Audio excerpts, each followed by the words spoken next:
Friends, आप सभी का के आयुर्वेदा क्लासेस में स्वागत है। और आज हम लोग क्रिया शारीर का पेपर 1 का आहार चैप्टर डिस्कस करेंगे। ठीक है, तो आहार के बारे में हम जानेंगे। आहार कैसे खाना है, क्यों खाना है, कब खाना है। ठीक है, तो इन सब चीज़ों के बारे में हम जानेंगे और आहार के प्रकार देखेंगे। ठीक है, आहार के गुणकर्म देखेंगे। तो ये सारी चीज़ें हम लोग समझेंगे। ठीक, और मैं ये आपको बता दूं अगर कि पेपर जो है वो आपका इसी में से आना है, इसके बाहर से कुछ नहीं आने वाला है। ठीक, जितना हम पढ़ा रहे हैं उसी में से आने वाला है।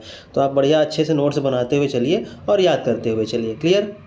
अगर आपने चैनल को सब्सक्राइब नहीं किया तो प्लीज़ सब्सक्राइब कर दीजिए। आइए आहार स्टार्ट करते हैं।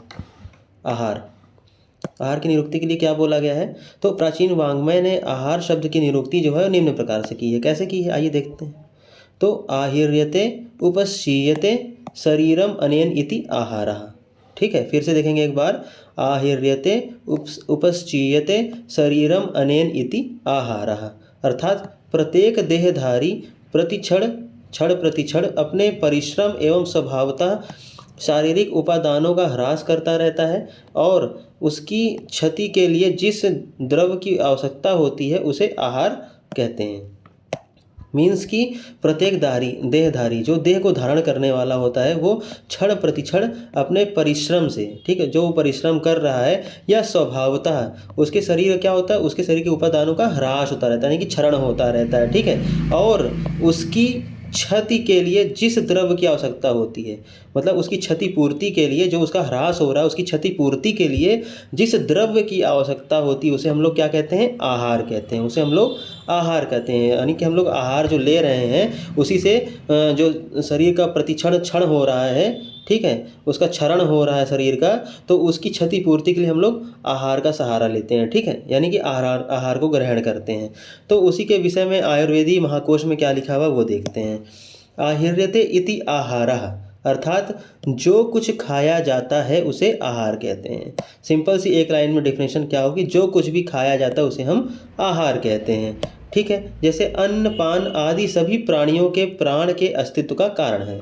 अन्न पान जो है या आदि और कुछ भी जो हम खाते हैं वो प्राणियों के प्राण के अस्तित्व का कारण है। ठीक है, यदि हम आहार को नहीं ग्रहण करें तो प्राणियों के प्राण जीवित नहीं रहेंगे, प्राणियों में प्राण नहीं रहेंगे। ठीक है, प्राण नष्ट हो जाएंगे। तो अगर जीवित रहना तो हमें उसके लिए आहार की आवश्यकता पड़ती है।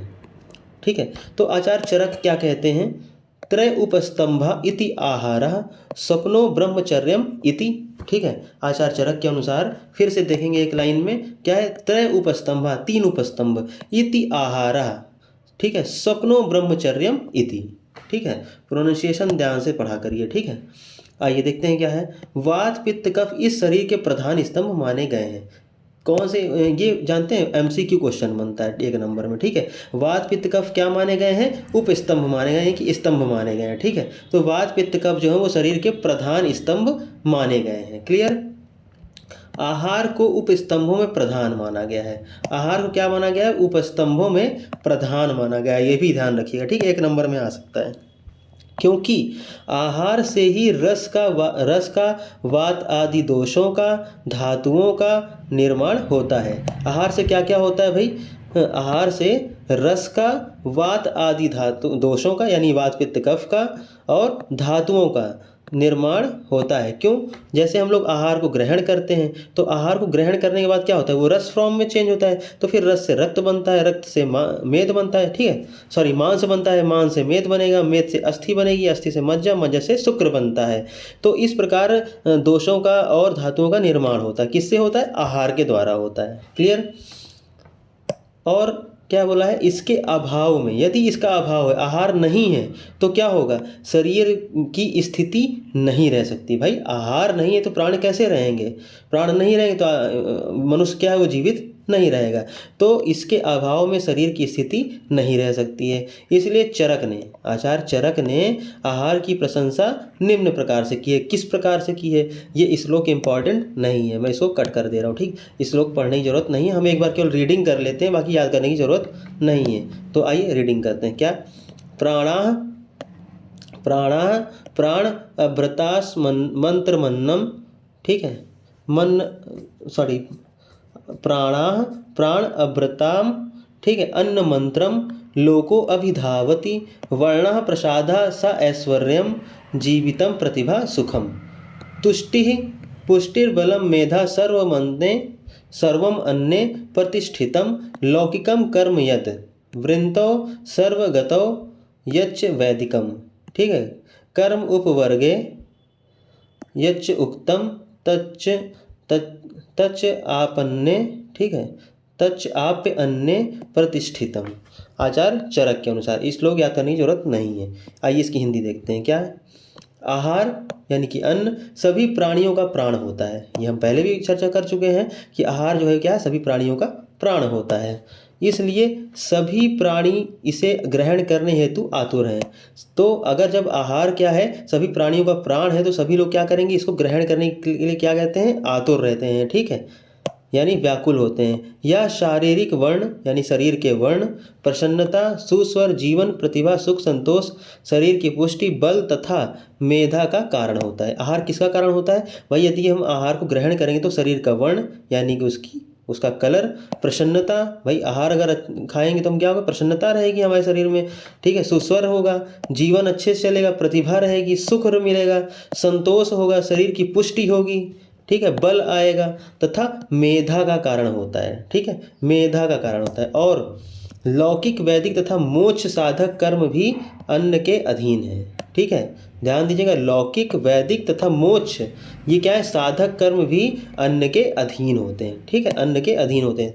तात्पर्य यह है कि बिना अन्न के कोई कार्य संभव नहीं है। सिंपल सी बात है, एक लाइन में क्या होती है वो, एक लाइन में बात कि तात्पर्य यह है कि बिना अन्न के, क्लियर, बिना अन्न के कोई कार्य संभव नहीं है। भाई अन्न नहीं है तो शरीर क्या होगा, एकदम लूज रहेगा, आप कोई काम को नहीं कर पाएंगे। ठीक है, तो आहार से हमें क्या मिलता है, बल मिलता है। आहार से कार्य करने की क्षमता मिलती है। ठीक है, कार्य करने के लिए बल मिलता है हमें। ठीक, तो अतएव अन्न आहार क्या है, सर्वश्रेष्ठ है। अतएव आहार जो है वो क्या है, सर्वश्रेष्ठ है। तो आइए हम लोग थोड़ा सा आहार की पंचमहाभूतात्मक तुलनात्मक सारणी देख लेते हैं। ठीक है, पंचमहाभूत की तुलनात्मक सारणी देखेंगे। तो पहले गुण के हिसाब से देखते हैं, फिर कर्म के हिसाब से देखेंगे। तो आइए पहले गुण के हिसाब से देखते हैं, पार्थिव द्रव्यों के गुणों की तुलनात्मक सारणी। क्लियर? तो क्या है, अष्टांग हृदय के अनुसार और आचार चरक के अनुसार, ठीक, चरक संहिता के अनुसार। तो पहला क्या होता है, पार्थिव। पार्थिव यानी कि पृथ्वी गुण। तो पार्थिव क्या होता है, पार्थिव द्रव्यों के गुणों की सारणी क्या होगी, तो अष्टांग हृदय के अनुसार गुरु होता है, स्थूल होता है, स्थिर होता है और गंधोल्लवण होता है। ठीक, आचार चरक के अनुसार क्या होता है, गुरु होता है खर, कठिन, मंद, स्थिर, विशद, शांत, स्थूल, गंधगुण और बहुल होता है। ठीक है, गंधगुण बहुल होता है। ठीक, तो आप द्रव्यों की गुण क्या होते हैं, आप यानी कि जल। तो क्या होगा, जल के उसमें अष्टांग हृदय के अनुसार द्रव होता है, शीत होता है, गुरु होता है, स्निग्ध होता है, मंद, सांद्र और रसोल लवण होता है। ठीक है, आचार्य चरक के अनुसार क्या होगा, द्रव होगा, स्निग्ध होगा, शीत होगा, मंद होगा, मृदु होगा, पिच्छिल होगा, रस गुण और बहुल होता है। आग्नेय द्रव्यों के गुण क्या होते हैं, आग्नेय मतलब अग्नि, आग्नेय का मतलब क्या होता है, अग्नि। तो आग्नेय द्रव्यों के गुण क्या होंगे, रुच होंगे, तीक्ष्ण होंगे, उष्ण होंगे, विशद होंगे, सूक्ष्म रूप होंगे और गुणोल्लवण होगा। ठीक है, चरक संहिता के अनुसार उष्ण होगा, तीक्ष्ण होगा, सूक्ष्म होगा, लघु, रुच, विशद रूप, गुण बहुल होता है। क्लियर? और वायवीय द्रव्यों के गुण क्या होते हैं, वायवीय मतलब क्या होता है, वायु, वायु। ठीक है, तो वायवीय द्रव्यों के गुण क्या होते हैं, रुच होगा, विशद, लघु, स्पर्श, गुणोल्लवण होगा। ठीक है, चरक संहिता के अनुसार क्या होगा, लघु, शीत, रुच, खर, विशद, सूक्ष्म, स्पर्श, गुण बहुल होता है। ठीक है, ये आचार चरक संहिता के अनुसार हो जाएगा, यानी कि चरक आचार चरक के अनुसार हो जाएगा। अच्छा, हम ये कहेंगे इस सारणी को जो है ना याद करिएगा अच्छे से, ये सारणी हमें याद करनी होगी। ठीक है, क्योंकि कभी कभी 5 नंबरें पंचमहाभूतात्मक सारणी लिखने के लिए आ जाती है। क्लियर? तो फिर से देखेंगे, आकाशीय द्रव्यों को गुण देखेंगे, लास्ट आकाशीय द्रव्यों के गुण।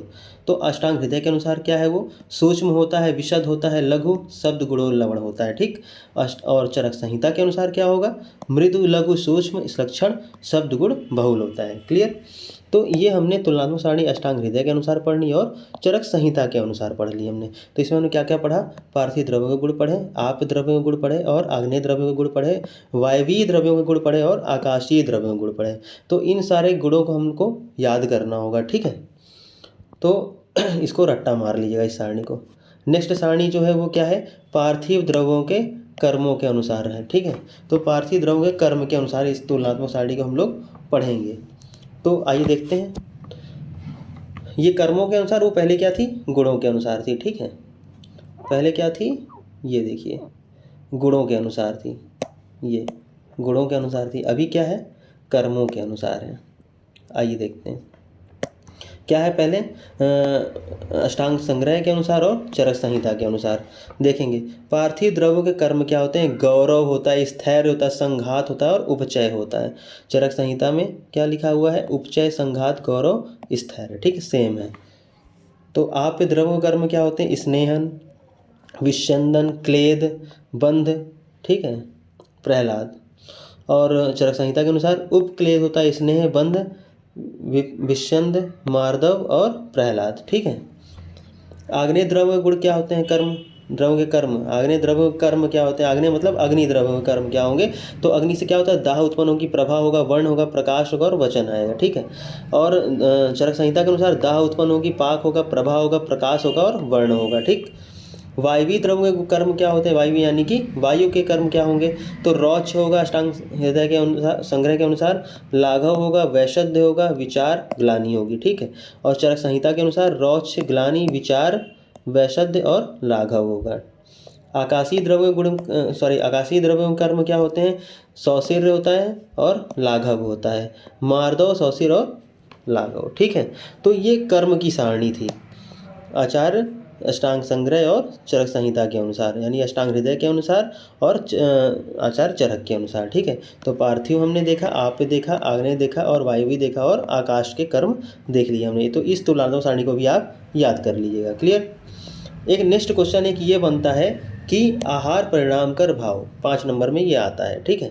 कभी कभी 10 नंबर में भी पूरा आ सकता है, 2 क्वेश्चन को मिलाकर आता है। तो पहले हम देखेंगे क्या आहार परिणाम कर भाव। परिणाम क्या होता है, मतलब आहार को खाने के बाद उसका लास्ट में किस स्टेज तक पहुंचा, यानी उसका परिणाम क्या निकला, तो वही बोला गया आहार परिणाम कर भाव। तो पूर्ण पाचन के बाद ये होता है, ठीक है। तो आइए देखते हैं। आहार को परिणाम यानी कि पूर्ण पाचन तक पहुंचाकर आहार रस में परिवर्तित करने वाले भावों का वर्णन आचार्यों ने इस प्रकार किया है। देखेंगे किस प्रकार किया, पहले देखेंगे इसको एक बार फिर से। आहार को जो है परिणाम यानी कि पूर्ण पाचन, मतलब पूर्ण पाचन तक पहुंचाकर आहार रस में परिवर्तित करने वाले भावों का वर्णन आचार्यों ने इस प्रकार किया है, ठीक है। तो इसमें श्लोक लिखा हुआ है, ठीक है, श्लोक लिखा हुआ, क्या है श्लोक, आहार परिणाम कर्म अस्ति में, ठीक है, आहार परिणाम कर्म अस्तित्व में भावा भवन्ति तद्दता ऊष्मा वायु क्लेदः स्नेहा कालः संयोगश्चिति चरक शास्त्र के अनुसार, ठीक है। और अष्टांग संग्रह सूत्र के अनुसार क्या होगा, आहार परिणाम कराः पुनरिमे भावः तद्दता ऊष्मा वायु क्लेदः स्नेहा काला संयोगस्य, ये अष्टांग संग्रह सूत्र के अनुसार है, ठीक है। श्लोक इम्पॉर्टेंट नहीं है, अगर आप याद कर सकते हैं तो आप एक श्लोक इन दोनों में से कोई भी एक श्लोक याद कर लेंगे, ठीक है। तो आइए देखते हैं इसकी हिंदी। इसमें ऊष्मा अर्थात अग्नि प्रधान है तथा अन्य वायु क्लेद स्नेह काल एवं संयोग सहकारी कारण माने गए हैं, ठीक है। क्या बोला आचार्य ने, इसमें ऊष्मा जो है यानी अर्थात अग्नि प्रधान होती है, ऊष्मा क्या होती है, अग्नि प्रधान होती है, ठीक है, तथा अन्य वायु क्लेद स्नेह और काल एवं संयोग सहकारी कारण माने गए हैं, ठीक है। अब इनको हम एक एक करके पढ़ेंगे। सबसे पहले क्या है, ऊष्मा। तो ऊष्मा क्या होती है, ऊष्मा पचती, ऊष्मा क्या करती है, पचती है, पचाने का काम करती है, पचाने का, ठीक है। तो अर्थात ऊष्मा अन्न का पाचन करती है, सीधी सी बात, क्या बोला है, ऊष्मा क्या करती है, अन्न का पाचन करती है। इसे पित्त ऊष्मा, पाचक पित्त, अग्नि, जठराग्नि समझा जा सकता है। ऊष्मा को और किन नामों से जाना जा सकता है, पित्त ऊष्मा, पाचक पित्त, अग्नि, जठराग्नि, इस नामों से समझा जा सकता है, ठीक है। तो पित्त ऊष्मा या अग्नि मुख से गुदा पर्यंत संपूर्ण महास्रोतस में विद्यमान रहती है, क्लियर। पित्त ऊष्मा जो होती है वो अग्नि मुख से पित्त ऊष्मा या अग्नि, पित्त ऊष्मा या अग्नि कहाँ से, मुख से गुदा तक, ठीक है, संपूर्ण महास्रोतस में विद्यमान रहती है। क्या होती है, मुख से गुदा तक संपूर्ण महास्रोतस में विद्यमान रहती है, ठीक है। तो और इसका विशेष स्थान क्या बोला गया है, इसका विशेष स्थान आमाशय से ग्रहणी तक माना गया है। कहाँ से, आमाशय से ग्रहणी तक, ठीक है। इसका विशेष स्थान, किसका विशेष स्थान, ऊष्मा का विशेष स्थान कहाँ माना गया है, आमाशय से ग्रहणी तक। ये भी मतलब 1 नंबर में यानी एमसीक्यू क्वेश्चन में आ सकता है। तो इस प्रकार ऊष्मा समाप्त होता है। आइए हम वायु को डिस्कस करते हैं। वायु क्या होता है? वायुर्कर्षति, वायुर अपकर्षति, ठीक है। तो वायु क्या करती है? आहार में अपकर्षण करती है, ठीक है। अर्थात आहार पाचन में वायु अपकर्षण का कार्य करती है। वायु क्या करती है? आहार पाचन में अपकर्षण का कार्य करती है। क्लियर? वस्तुतः वायु शरीर की सभी क्रियाओं का नियंत्रक है। वायु क्या है? सभी क्रियाओं का नियंत्रक है। अतः आहार एवं उसके विभिन्न परिणामों को यथा स्थान पहुँचाना, अर्थात आहार जो हमने ग्रहण किया है उसको विभिन्न परिणामों तक यथा स्थान तक पहुंचाना होता है, ठीक है। ये वायु का कार्य होता है, ठीक है। एवं पाचन रसों का स्राव कराना आदि कार्य वायु द्वारा संपादित होता है। मतलब कि जो हम आहार को ग्रहण कर रहे हैं और उसमें जो आहार है और या उसके बाद उसका जो पाचक रस होते हैं उनका स्राव कराना और आहार को उसके उचित स्थान तक पहुँचाने का कार्य कौन करता है? वायु करता है। बहुत ही महत्वपूर्ण कार्य, ठीक है। हर एक अंग में, हर एक धातु में, ठीक है, हर एक दोषों के पास आहार को पहुंचाने का कार्य कौन करता है? वायु करता है। क्लियर? क्लेद, नेक्स्ट क्या है? क्लेद। क्लेद क्या होता है? आहार परिणाम कर तीसरा भाव यानी क्लेद होता है। आहार परिणाम कर भाव जो तीसरा भाव होता है वो क्या होता है? क्लेद होता है, ठीक है।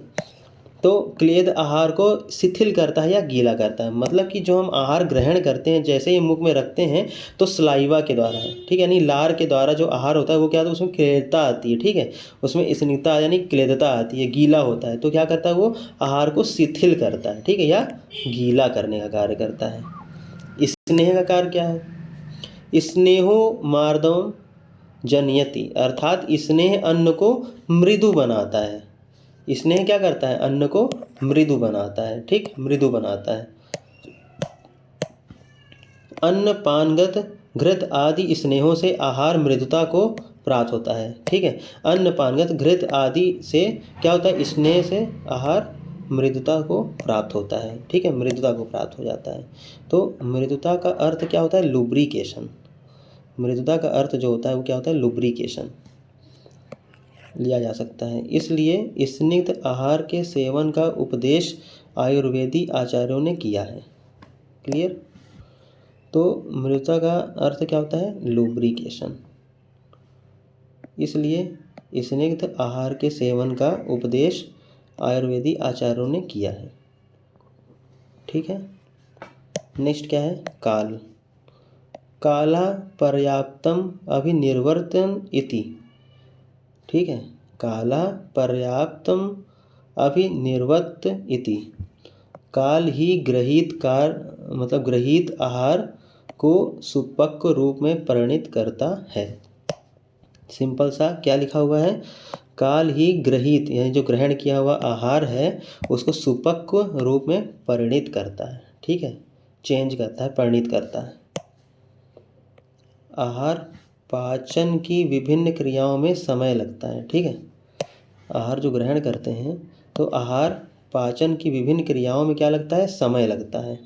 अतः काल का इस संदर्भ में विशेष महत्व है। अतः काल जो होता है उसका इस संदर्भ में विशेष महत्व होता है। क्या होता है? काल को पचने का समय अर्थात दिन रात के रूप में माना गया है। अर्थात काल जो होता है उसको पचने का समय अर्थात दिन रात के रूप में माना गया है। क्लियर?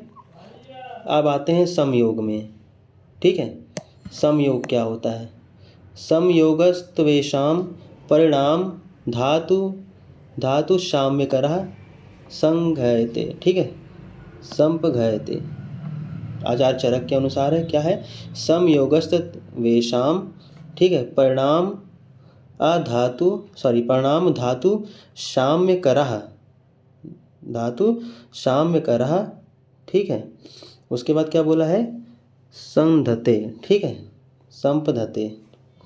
ये वर्ड देखना पड़ेगा क्या है, नहीं है समझ में आ रहा, ठीक है। तो क्या बोला है? अर्थात समयोग पचे हुए रस आदि धातुओं का सम करता है। समयोग क्या करता है? पचे हुए, समयोग क्या करता है? पचे हुए रस आदि धातुओं को सम करता है। क्लियर?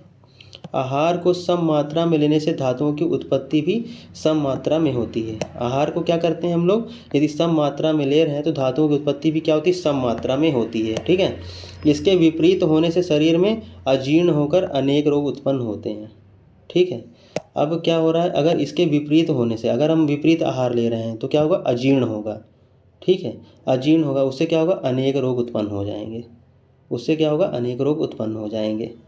एक क्वेश्चन और क्या बनता है, आहार के प्रकार एवं महत्व, अष्टविधि आहार विशेषायतन, आहार विधि विधान। 3 क्वेश्चन हैं ये, एक ये और एक ये। तो इन 3 क्वेश्चनों में से कोई भी एक पूछ सकता है, मोस्टली आता है। ठीक है, तो देखते हैं क्या है। महर्षि चरक ने विमान स्थान के प्रथम अध्याय, ठीक है, 10 विमानाध्याय में क्या बोला, अष्ट आहार विधि विशेषायतन का विस्तृत उल्लेख किया हुआ है। ठीक है, तो आइए देखते हैं क्या है। ये श्लोक है, श्लोक। ठीक है, तो क्या है, खल्व अन्य अष्टाव आहार विधि विशेषायतनानि भवन्ति तद्यथा प्रकृतिकरण संयोग राशि देश काल उपयोग संस्था। ठीक है, उपयोग संस्था उपयोक्ता अष्टमानि भवन्ति। क्लियर, आचार्य चरक के अनुसार। ये इम्पॉर्टेंट है, इसको याद करना होगा। फिर से एक बार देखेंगे, खल्वम अन्य अष्ट आहार विधि विशेषायतनानि भवन्ति तद्यथा प्रकृतिकरण संयोग राशि देश काल उपयोग संस्था उपयोक्ता अष्टमानि भवन्ति। ठीक है, तो इस प्रकार अष्ट आहार विधि विशेषायतन निम्न प्रकार से, उनके नाम लिखे हुए क्या क्या होता है, प्रकृतिकरण संयोग राशि देश काल उपयोग उपयोक्ता उपयोग संस्था और उपयोगिता। ठीक है, श्लोक में पूरे 8 नाम दे दिए गए हैं, बस थोड़ा सा याद करना होगा। ठीक है, बस थोड़ा सा यहाँ से यहाँ तक याद करना है, उसके बाद यहाँ से तो पूरा नाम दे दिया गया, प्रकृतिकरण संयोग, ठीक है, राशि देश काल उपयोग संस्था उपयोक्ता, ये सारे 8 नाम दे दिए गए हैं। क्लियर, तो इनको देखते हैं क्या होता है। अष्ट आहार विधि विशेषायतन जो होता है मूलतः शुभ तथा अशुभ फलों को देने वाले और आपस में एक दूसरे के उपकार करने वाले होते हैं। ठीक है, अष्ट आहार विधि विशेषायतन जो होता है मूलतः शुभ अशुभ फलों को देने वाले होते हैं और आपस में एक दूसरे के उपकार करने वाले होते हैं। अतः इनको जानने की जिज्ञासा होनी चाहिए और जानकर हित की कामना करने वाला होना चाहिए। पहले तो जानने की क्या होनी चाहिए, जिज्ञासा होनी चाहिए, और जानकर हित की कामना करने वाला होना चाहिए। भोज्य पदार्थों के स्वाद आदि के मोह से अथवा असावधानी से प्रिय तत्काल हितकर जिससे भविष्य में कष्ट मिलने वाला हो, ऐसे आहार का सेवन अल्प मात्रा में भी नहीं करना चाहिए। सीधी सी बात ये समझाया गया है कि पहले भोज्य पदार्थों का स्वाद आदि के मोह से अथवा असावधानी से प्रिय तत्काल हितकर जिससे भविष्य में कष्ट मिलने वाला हो, ऐसे आहार का सेवन अल्प मात्रा में भी नहीं करना चाहिए। सीधी सी बात यह है कि अगर हमें किसी आहार से भविष्य में कष्ट मिलने वाला तो हमें उस आहार का अल्प मात्रा में भी सेवन नहीं करना चाहिए, यही समझाया गया है। ठीक है, अब उन 8 भागों को हम पढ़ेंगे। ठीक है, प्रकृति पहला क्या है, तत्व प्रकृति रोचते स्वभावो यह, किसके अनुसार, आचार्य चरक के। अर्थात द्रव्यों में जो स्वभाव होता है उसे प्रकृति कहते हैं। एक लाइन में क्या लिखेंगे, द्रव्यों में जो स्वभाव होता है, द्रव्यों में जो स्वभाव होता है उसे क्या कहते हैं, हम प्रकृति कहते हैं। ठीक है, यह स्वभाव आहार औषध द्रव्यों से स्वभावता रहने वाले गुरु लघु आदि द्रव्यों का योग होता है। अब ये स्वभाव क्या होता है, यह स्वभाव आहार औषध द्रव्यों में स्वभावता रहने वाले, द्रव्य में जो स्वभावता रहने वाले गुरु लघु आदि गुण होते हैं उन्हीं का क्या है, ये योग होता है। ठीक है, जैसे एग्जाम्पल दिया है, जैसे उड़द और मूंग तथा सूकर एवं मृग का मांस। जैसे उड़द होता है, ठीक है, और जैसे मूंग होता है, तो उड़द का स्वभाव क्या होता है, गुरु होता है, और मूंग का क्या होता है, लघु होता है। ठीक है, सेम उसी तरह सूकर और मृग का बताया गया। ठीक, तो ये इनका स्वभाव गुण है। ठीक, अब पहले इसका कारण देख लेंगे। दूसरा करण क्या होता है, द्रव्य के स्वाभाविक या पूर्ण स्थित गुणों से भिन्न अन्य गुणों को द्रव्य में उत्पन्न करना संस्कार है। इस संस्कार को ही करण कहा गया है। क्या बोला गया है, द्रव्य के स्वाभाविक या पूर्ण स्थित गुणों से भिन्न अन्य गुणों को द्रव्य में उत्पन्न करना, ठीक है। द्रव के स्वभाव या पूर्ण स्थित गुणों से भिन्न, द्रव में जो पहले से दिया गया गुण है उससे भिन्न अन्य गुणों को द्रव में उत्पन्न करना, द्रवों में अन्य गुणों को उत्पन्न करना क्या कहलाता है? संस्कार यानी कि करण कहलाता है। ठीक, संस्कार यानी कि करण कहलाता है। नेक्स्ट क्या है? संयोग। दो या दो से अधिक द्रव्यों के परस्पर मिलने को संयोग कहा जाता है। क्लियर? दो या दो से अधिक द्रव्यों के परस्पर मिलने को क्या कहते हैं? संयोग कहते हैं। द्रव्यों के इस तरह संयोग नवीन बना द्रव्य विशेष कार्य करने लगता है। क्या बोले हैं? द्रव्यों के इस तरह संयोग नवीन बना द्रव्य जो होता है, जो नया द्रव्य बना होता है, विशेष कार्य क्या करने लगता है। ठीक है, जब संयोग होता है तो जो नया द्रव्य बनता है वो क्या करता है? नवीन बना द्रव्य क्या करता है? विशेष कार्य करने लगता है। ठीक है, जैसे एग्जाम्पल में क्या लिखा है? जैसे मधु और घृत तथा मधु मछली एवं दूध का संयोग। क्या बोला गया है? मधु और घृत का संयोग तथा मधु मछली एवं दूध का संयोग बोला गया है। ठीक है। चक्रपाणी ने क्या बोला है? चक्रपाणी ने 18 प्रकार के परस्पर वैरोधिक आहार के घटक का वर्णन किया है। इसको याद कर लीजिएगा, ये 18 प्रकार करके भी आ जाता है। ठीक है, इंपॉर्टेंट मैं लिख देता हूँ।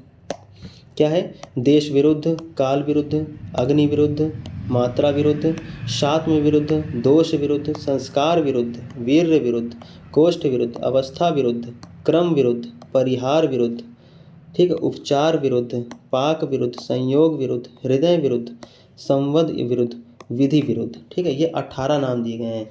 इन 18 नामों को रट्टा मार लीजिएगा। क्लियर? नेक्स्ट क्या है? राशि। राशि क्या होता है? राशि अस्तु सर्वग्रह परिग्रहो मात्रा मात्रफल विनिश्चयार्थः चरक विमान। ठीक है, आचार्य चरक के अनुसार मात्रा और अमात्रा का फल निश्चय करने के लिए सर्वग्रह एवं परिग्रह राशियां हैं। क्लियर?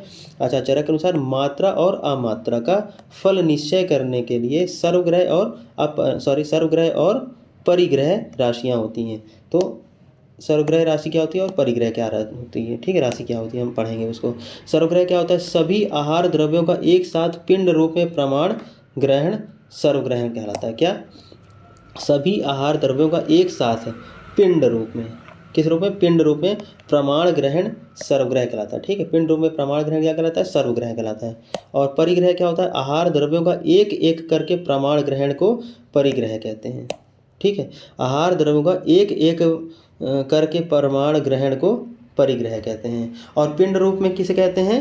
सर्वग्रह कहते हैं। सीधी सी बात, द्रव्यों का पिंड रूप में क्या कहेंगे? सर्वग्रह कहेंगे। और एक एक करके प्रमाण ग्रहण क्या कहेंगे हम लोग? परिग्रह कहेंगे। ठीक है, इस प्रकार राशि को प्रमाण मानक मात्र को विनिश्चय करना चाहिए। क्या? मात्रा युक्त आहार औषध का फल शुभ होता है। ये लाइन ध्यान दीजिएगा, मात्रा युक्त आहार, मात्रा के अनुसार आहार जो होता है वो क्या होता है? औषध फल। ठीक है, औसत का फल शुभ होता है। ठीक है, औसत के समान होता है। तथा मात्रा से हीन या अति आहार औषध का फल अशुभ होता है। सीधी सी बात, अगर हम मात्रा युक्त आहार ले रहे हैं, मात्रा के अनुसार आहार ले रहे हैं तो वो औसत का रूप होगा। ठीक है, अच्छा फल देगा यानी शुभ फल देगा। यदि हम मात्रा से हीन या अति, मतलब मात्रा से कम और या अधिक आहार को हम लोग ग्रहण करते हैं, वो क्या होगा? उसका फल अशुभ होता है। ठीक है, उसका फल क्या होता है? अशुभ होता है। वो चाहे आहार हो चाहे औषध हो। अगर हम जितनी मात्रा बताई गई उतनी मात्रा में खाएंगे तो वो शुभ फल देगा, और या कम खाएंगे या ज़्यादा खाएंगे तो क्या होगा? वो अशुभ फल देगा। ठीक है, वो चाहे आहार हो और चाहे आपका वो हो क्या कहते हैं? औषध हो। नेक्स्ट क्या है? देश। देश पुनः स्थान को कहते हैं द्रव्यों की उत्पत्ति और उसका प्रचार देश साथ में बतलाने वाला होता है। देश से तात्पर्य द्रव्यों की उत्पत्ति स्थान तथा उपयोगिता का स्थान होता है। जैसे हिमालय क्षेत्र में उत्पन्न द्रव्य गुरु होता है तथा मरु प्रदेश में उत्पन्न द्रव्य लघु होता है। ठीक है, देश मतलब क्या? स्थान से बोला गया है। ठीक है, द्रव्यों की उत्पत्ति और उसका प्रचार देश साथ में बतलाने वाला होता है। ठीक है, यानी कि जैसे मान लीजिए कोई व्यक्ति हिमालय क्षेत्र में रहता है तो वहाँ से उत्पन्न द्रव्य क्या होता है? गुरु होता है। तथा मरु प्रदेश में उत्पन्न द्रव्य क्या होता है? लघु माना जाता है। ठीक है, लघु माना जाता है। देशात्म का अर्थ होता है कि जो व्यक्ति जिस देश में उत्पन्न होता है, देशात्म क्या बोला गया है? कि जो व्यक्ति जिस देश में उत्पन्न होता है उसके लिए उसी स्थान पर उत्पन्न आहार औषध द्रव्य शात्म होते हैं। यानी कि जो व्यक्ति जिस देश में उत्पन्न होता है यानी पैदा होता है या उसका जन्म होता है, तो उसके लिए उस स्थान पर उत्पन्न आहार जो होता है और औषध जो होती है वो क्या होती है? शात्म होती है। ठीक है, नेक्स्ट क्या है? काल। चरक ने कहा है कि काल नित्यक एवं आवस्थिक होता है। काल कितने? 2, नित्यक और आवस्थिक बताए गए हैं। आवस्थिक काल विकार की अपेक्षा करता है तथा नित्यक काल जो है ऋतु सातवें की अपेक्षा करता है। ध्यान दीजिएगा, आवस्थिक काल जो होता है विकार की अपेक्षा करता है और नित्यक काल जो है ऋतु सातवें की अपेक्षा करता है। ठीक है। नेक्स्ट क्या है? उपयोग संस्था। उपयोग संस्था उपयोग के नियम को कहते हैं, अर्थात भोजन करने का नियम। उपयोग संस्था किसे कहा गया है? उपयोग संस्था उपयोग के नियम को कहा गया है, अर्थात भोजन करने का नियम जो होता है। ठीक है। भोजन करने के नियम को क्या कहते हैं? उपयोग संस्था कहते हैं। नेक्स्ट क्या है? लास्ट उपयोक्ता। लास्ट क्या है? उपयोक्ता। तो उपयोक्ता में क्या बोला है आचार्य ने? उपयोक्ता उसे कहा जाता है जो स्वयं आहार द्रव्यों का उपयोग करता है। जो स्वयं आहार द्रव्यों क्या करता है? उपयोग करता है, उसे क्या कहते हैं? उपयोक्ता कहते हैं। ठीक है। जिसके अधीन ओक सात में अर्थात शरीर के साथ में होता है। जिसके अधीन क्या होता है? ओक सात में अर्थात शरीर साथ में होता है। मतलब कोई आहार जो है वो हमें नहीं खाना चाहिए, लेकिन हम उसे कई दिनों से लगातार खा रहे तो हमारे लिए क्या हो जाएगा? ओक सात में हो जाएगा, यानी कि हमारे लिए वो सात में हो जाएगा। ठीक है। यानी कि उससे फिर हमें खाने में कोई परेशानी नहीं होती है। क्लियर? तो ये आहार चैप्टर थोड़ा सा बड़ा था, हमने थोड़ा सा स्पीड में पढ़ाया है, तो मुझे लग रहा है आपको समझ में आया होगा। अगर नहीं आया है तो आप कमेंट सेक्शन में सेंड कर सकते हैं, मैं आपको समझाऊंगा फिर से। ठीक है। तो इसको आप यहीं से अपना नोट्स बनाते हुए चलिए और कंप्लीट नोट्स बनाइए, अच्छे से याद करिए, पढ़िए। आहार से क्वेश्चन ज़रूर आता है। ठीक है। 100% आता है और इसके बाहर से कुछ नहीं आने वाला, मैं फिर से बता देता हूँ आपको। क्लियर? जो भी आना है वो यहीं से आने वाला है। ठीक है। तो आइए हम लोग यहीं पे समाप्त करते हैं आहार चैप्टर। ठीक है। चैनल को सब्सक्राइब कर दीजिएगा, इससे आपको आगे कंटिन्यू और भी लेक्चर मिलते रहेंगे। ठीक है। और आपको अगर मेरा लेक्चर अच्छा लगा हो तो प्लीज़ आप उसे लाइक करिए, शेयर करिए, कमेंट कर दीजिए, सब्सक्राइब कर दीजिएगा। ठीक है, ताकि आपको कंटिन्यू वीडियोस मिलते रहें। ठीक है। और अपने फ्रेंड सर्कल में भी सेंड करिए, सब्सक्राइब करवाइए। चलिए यहीं पे फिनिश करते हैं। Thank you.